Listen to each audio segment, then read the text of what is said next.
Yes. Magandang umaga. Tayo mag-almusal na guys.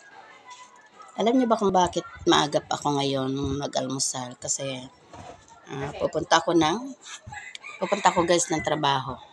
Tayo ay magli-labor na ulit sa construction. Hindi ko na nga pinalalampas sa mga ganitong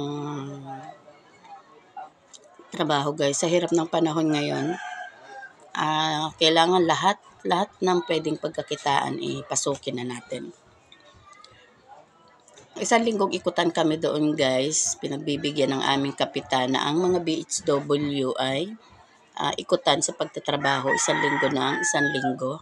Kaya eto, naka-schedule ako ngayon isang linggong babanat sa labor.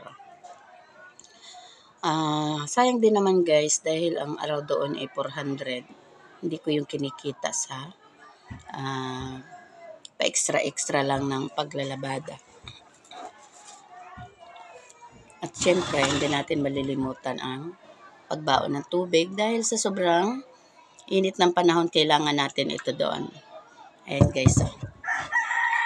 Sige na guys, babay na dahil tayo ay magre-ready na.